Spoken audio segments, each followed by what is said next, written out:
कहते हैं कि मोहब्बत अंधी होती है, पर आज की कहानी उस अंधेपन से भी आगे की है।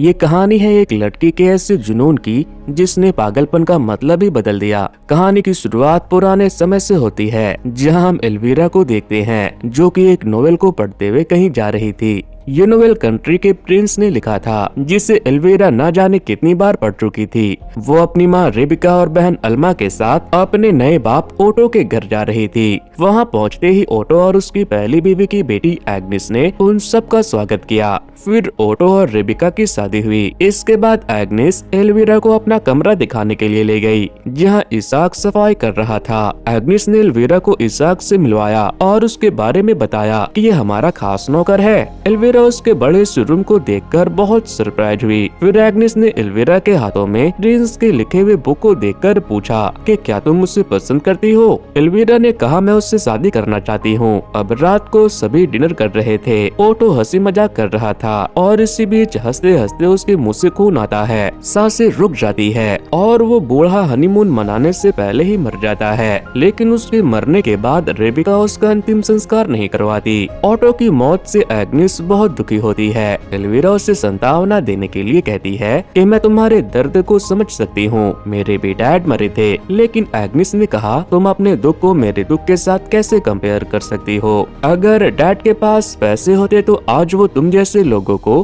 कभी यहाँ नहीं लाते।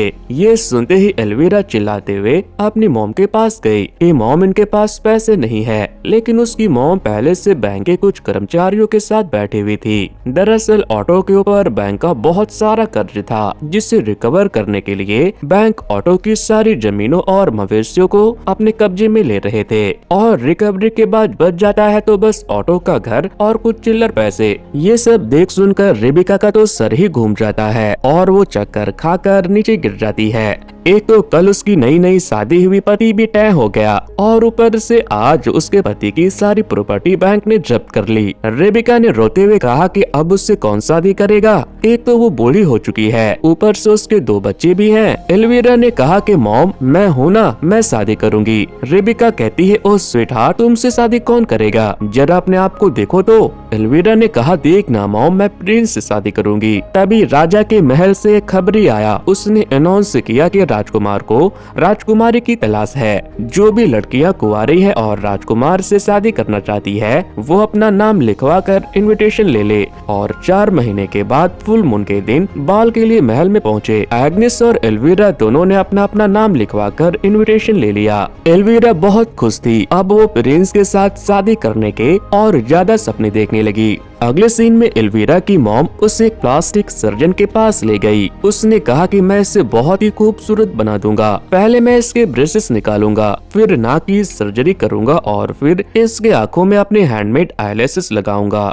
रेबिका ने पूछा कि इन सब में कितना टाइम लगेगा। डॉक्टर ने बताया कि 3 महीने, जिस पर रेबिका ने कहा कि हमारे पास उतना टाइम नहीं है, सब कुछ 2 महीने में करके दो, चाहे तो डबल पैसे ले लो। डॉक्टर कहता है कि ठीक है, हो जाएगा। इसके बाद डॉक्टर एल्वीरा के ब्रेसेस निकालता है और फिर चीनी से उसकी नाक की सर्जरी कर देता है, वो भी बिना किसी एनेस्थेसिया के। वो बहुत जोर से चिल्लाती है क्योंकि पहले के टाइम में इसी तरह से सर्जरी की जाती थी। अब इसके अगले सीन में हम एल्वीरा को एक स्कूल में देखते हैं, जहां लड़कियों को बाल के लिए तैयार किया जाता था। फैंटेसी मूवी में बाल उस प्रोसेस को कहा जाता है जिसमें प्रिंस बहुत सारी लड़कियों के बीच में अपनी पसंद की लड़की चुनता है। इस बाल स्कूल के टीचर का नाम है सोफिया और मिस सोफिया वैसी लड़कियों को ट्रेनिंग देती है जो शाही परिवार में प्रिंस या फिर उसके किसी खास रिश्तेदार से शादी करना चाहती हो। इसके लिए वो उन्हें डांसिंग से लेकर ग्रूमिंग तक के सारे तौर तरीके सिखाती है। मिस सोफिया डांस सिखाना शुरू करती है, लेकिन एल्वीरा उन्हें कुछ खास पसंद नहीं आ रही थी, इसीलिए वो उसे बार बार पीछे कर देती है, जहाँ सिर्फ डिसेबल लोग ही थे।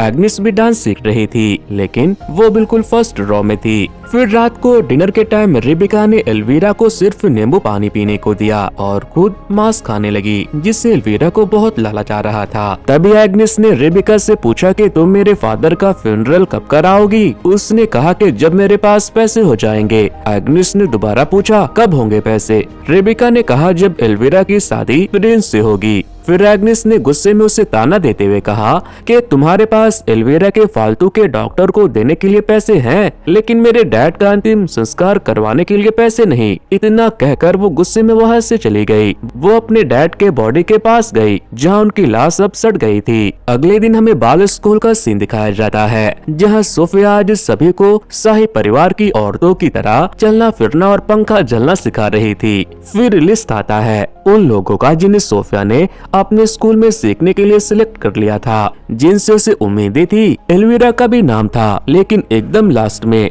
वो भी किसी दूसरे के नाम को काटकर एल्विरा प्रिंस की ब्राइड बनने के लिए एक और स्टेप आगे जा चुकी थी। इसीलिए वो फिर से प्रिंस के साथ होने के सपने देखने लगती है। अगले सीन में सोफिया ने एल्विरा को डांस करने के लिए बुलाया। वो काफी अच्छा कर रही थी, लेकिन इसके बाद भी सोफिया ने उसे डांटा और कहा कि तुम्हें और मेहनत की जरूरत है। फिर रात को रेबिका ने नोटिस किया कि एल्विरा बहुत मोटी हो गई है और ऐसे में तो वो कभी भी प्रिंस को पसंद नहीं आएगी। फिर उसने उसका नाक देखा जो पहले से ज्यादा ब्यूटीफुल हो गया था, बस थोड़ा जख्म सूखना बाकी था। अब अगले दिन सोफिया ने एल्विरा को बुलाकर कहा कि मैं तुम्हारे अंदर खुद को देखती हूँ, इसीलिए मैं तुम्हारा अच्छा चाहती हूँ। वो उसे टेपवर्म का एक खाने के लिए देती है।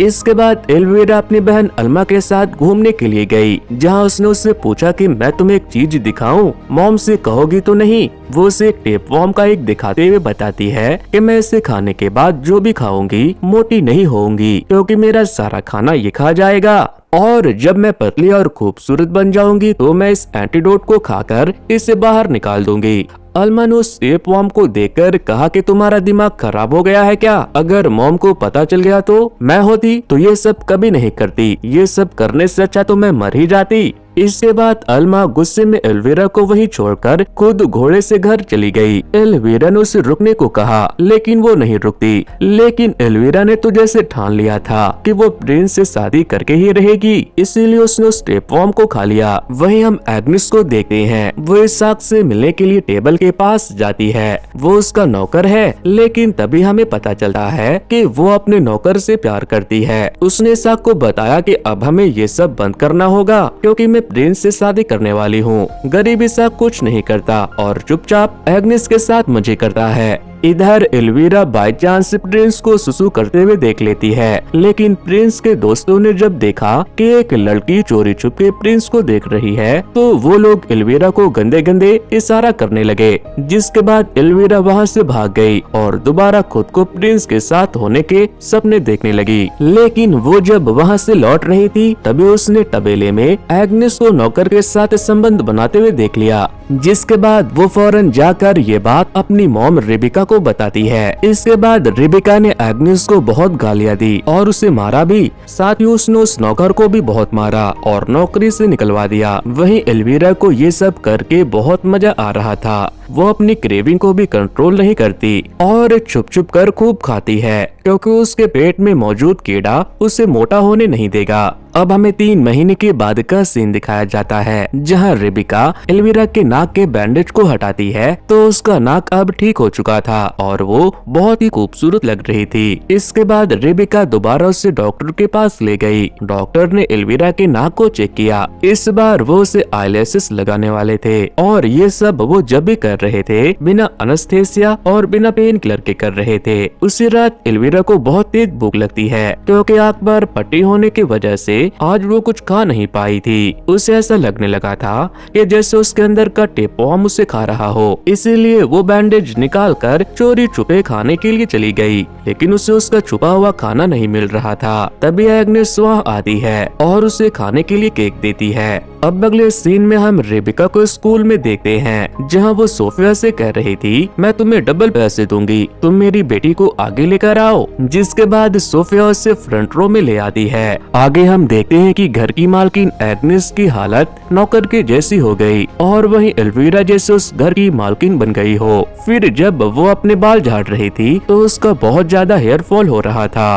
अगले दिन कुछ लोग रेबिका के लिए एक ड्रेस लेकर आते हैं, जिसे देखकर वो बहुत खुश होती है और उस ड्रेस को पहनने में सोफिया उसकी मदद करती है। लेकिन वो आदमी उसे नौकर समझकर उसके साथ गलत करने की कोशिश करता है, मगर वो उसे दूर कर देती है। फिर वो आदमी एल्विरा को तैयार करने लगा, लेकिन उसने नोटिस किया कि एल्विरा के तो बाल पूरे झड़ रहे हैं, जिसके बाद उसने उसे एक विग निकाल कर दी, जिसे पहनकर एल्विरा बहुत सुंदर लगने लगी। अगले सीन में एग्निस अपने एक चेस्ट को ओपन करती है, जहां उसके पास एक ब्यूटीफुल सी ड्रेस थी, लेकिन एल्विरा ने उसके हाथों में ड्रेस देख लिया और उससे वो ड्रेस छीनने लगी। एग्निस कहती है कि इसे मुझे दो, मैं इसे पहनकर बाल में जाऊंगी, और इसी छीना झपटी में एग्निस की ड्रेस फट जाती है। उनके चिल्लाने की आवाज सुनकर रेबिका वहाँ आई तो एल्विरा ने उसे बताया कि ये एग्निस की बच्ची बॉल में जाने का सोच रही है। रेबिका ने कहा डोंट वरी, उसका ड्रेस तो फट गया है, अब वो क्या पहन कर जाएगी, उसके पास तो नए ड्रेस के लिए पैसे भी नहीं है। बेटा तुम देखना, पूरे बॉल में तुम ही सबसे ज्यादा खूबसूरत लगोगी, सभी का ध्यान सिर्फ तुम पर रहेगा। वहीं ओटो पूरा सट गया था। एग्निस अपने फटे हुए ड्रेस को लेकर उसके बॉडी के सामने बैठकर रो रही थी। तभी उसे अपनी मॉम की आत्मा दिखाई देती है। उन्होंने जादू किया और उसके डैड के शरीर को खा रहे कीड़ों से उसकी ड्रेस को दोबारा स्टिच करवा दी। फिर उसकी मॉम की आत्मा ने कहा कि तुम्हारे सूट तुम्हारे पॉकेट में है। अब अगले दिन रेबिका एल्विरा को तैयार करके राजमहल ले गई। वहाँ बहुत सारी लड़कियाँ आई हुई थी। राजा का मंत्री बारी बारी सभी लड़कियों को इंट्रोड्यूस करवाता है। बारी आती है एल्विरा की, वो बहुत इतराती है और सबका दिल जीतने के लिए म्याऊं म्याऊं करती है। महल में और लोग भी थे जिनकी नजर बहुत गंदी थी। एल्विरा जब प्रिंस के सामने आकर झुकती है तो उसके दोस्तों ने उसके क्लीवेज को देखकर गंदा कमेंट किया। इसके बाद डांस परफॉर्मेंस शुरू हुआ, जिसमें एल्विरा को एकदम सेंटर में रखा गया था, क्योंकि सोफिया को रेबिका ने इसके लिए पैसे दिए थे। उसके परफॉर्मेंस को देखकर प्रिंस भी उसे पसंद करने लगा। फिर बारी आती है कपल डांस की। शाही परिवार के बहुत सारे लड़के रेबिका से कह रहे थे कि वो एल्विरा को उनके साथ डांस करने दे, लेकिन रेबिका ने सबको मना कर दिया। इसके बाद सभी लड़कियों को लाइन से खड़ा करवाया गया। प्रिंस आए और उसने बारी बारी सभी लड़कियों को देखने के बाद एल्विरा को चुना, जिसके बाद बाकी बची लड़कियों को बाकी के लोग चुन लेते हैं। सभी डांस करने लगे। एल्विरा बहुत खुश थी, लेकिन तभी वहाँ एक लड़की आ गई, जिसे देखते ही प्रिंस ने एल्विरा को छोड़ दिया और जाकर उस लड़की के पाँव पकड़ लिए और उसके साथ डांस करने लगा। एल्विरा से ये देखा नहीं जाता। वो मायूस होकर वहाँ से भागती है और खून की उल्टियाँ करती है, लेकिन उसके मुंह से उस टेप वार्म के इक्स भी बाहर आते हैं। तभी रेबिका वहाँ आकर उसे समझाती है कि यहाँ और भी मर्द है, तुम उनमें से किसी से शादी कर सकती हो। वो नहीं मानती तो रेबिका उसे एक थप्पड़ लगाती है, जिसके बाद एल्विरा जाकर किसी एक लड़के के साथ डांस करने लगी, लेकिन अब उसे चक्कर आने लगा। उसके पेट में मौजूद टेप वार्म उसे बहुत ही इरिटेट फील करवा रहा था। उसे ऐसा लग रहा था जैसे अभी उसके पेट से कुछ बाहर आ जाएगा, लेकिन रेबिका बारी बारी उसके लिए अलग अलग लड़के चुनकर ला रही थी, मगर उसका तो जैसे दिमाग ही घूम गया था। उसे समझ नहीं आ रहा था कि उसे हो क्या गया है। डांस के खत्म होते ही जैसे ही प्रिंस के साथ डांस करने वाली लड़की के चेहरे से पर्दा हटा है, एल्विरा देखती है कि वो एग्निस है, लेकिन एग्निस पर्दा हटते ही वहाँ से भाग गई, मगर उसका एक जूता वहीं छूट गया। फिर प्रिंस ने ऐलान किया कि जिस किसी के भी पैर में ये जूता अटेगा वो उसी से शादी करेगा। जिसके बाद एल्विरा वापस अपने घर आई और चाकू लेकर एग्निस को धमकी देने लगी। उसने कहा कि मुझे वो दूसरे पैर का जूता दे दो। वो दोनों जूते के लिए लड़ने लगे। तभी रेबिका दरवाजे के पीछे से सिर निकालकर उन्हें देखती है, लेकिन वो कुछ एंजॉय कर रही थी, जैसे पीछे से कोई उसके साथ कुछ कर रहा हो। इसी बीच एग्निस वहाँ से उठकर चली गई। फिर रेबिका ने एल्विरा से कहा कि जाकर सो जाओ, अब तुम मुझसे शादी नहीं कर सकती, लेकिन एल्विरा गुस्से में उठकर वहाँ से चली गई। लेकिन अब उसके पास एग्निस का जूता भी था। तभी हमने देखा कि रेबिका शाही परिवार के एक लड़के को फंसाकर अपने साथ ले आई थी। एल्विरा ने एग्निस का जूता तो ले लिया था, लेकिन वो उसके पैर में आता ही नहीं। जिसके बाद वो उन जूतों को अपने पैर में फिट करने के लिए अपने पैर के उंगलियों को ही काट देती है। फिर जब दर्द हुआ तो वो बहुत चिल्लाती है। उसके चिल्लाने की आवाज से अल्मा तुरंत वहाँ आ गई और उसके पैरों पर पट्टी बांधने लगी। तभी रेबिका अपने नए बॉयफ्रेंड के साथ वहाँ आई, जो खून देखते ही बेहोश हो गया।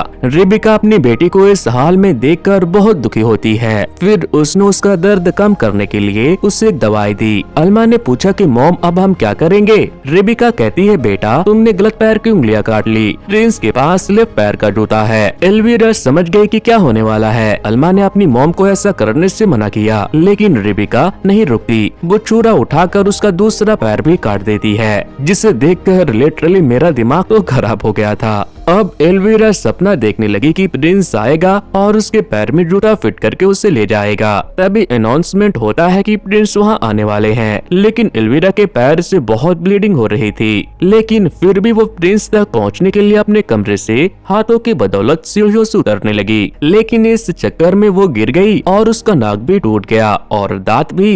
एग्नेस ने उसे इस हाल में देखा, लेकिन उसने उसकी मदद नहीं की और वो प्रिंस के पास चली गई। प्रिंस ने जूता फिट करके उसे किस किया। वहीं एल्विरा उनके सेलिब्रेशन की आवाजें सुनकर रोती रही। इसके बाद एल्मा एल्विरा को उठाकर अपने साथ ले गई। फिर उसने उसे टेप वॉर्म को निकालने के लिए एंटीडोट पिलाया, जिससे उसे उल्टी हुई और टेप वॉर्म का एक टेंटिकल बाहर आने लगा, जिसे एल्मा ने अपने हाथों से खींचा। वो बहुत ही बड़ा था। एल्मा को ये सब देखकर बहुत आश्चर्य हो रहा था। एंड में जब वो टेप वॉर्म बाहर आता है तो वो बहुत ही ज्यादा बड़ा था। अब हमें अगले दिन का सीन दिखाया जाता है, जहां रेबिका अपने नए बॉयफ्रेंड के साथ संबंध बना रही थी। वहीं एल्मा अपनी बहन एल्विरा की मदद करती है। वो उसे घोड़े पे बैठाती है और उसे अपनी माँ से बहुत दूर लेकर निकल जाती है, ताकि वो अपनी मॉम से दूर रहकर अपनी बहन का ख्याल रख सके और उसे नई जिंदगी दे सके, क्योंकि उसकी मॉम को बस पैसों और जिस्म से मतलब था, जिसके लिए उसने अपनी सगी बेटी की जिंदगी भी खराब कर दी। तो दोस्तों ये वीडियो आपको कैसे लगी मुझे कमेंट करके बताना। अगर वीडियो पसंद आई है तो वीडियो को हाइप देना बिल्कुल भी ना भूले। वैसे दोस्तों कुछ दिनों पहले ही मैंने कैसे ही मूवी की स्टोरी को एक्सप्लेन किया था। अगर आप लोगों ने उसे नहीं देखा है तो एंड स्क्रीन पर दी जा रही लिंक पर क्लिक करके उसे देख सकते हो। सो वेल गाइस आज की वीडियो में इतना ही। Thanks to, good bye.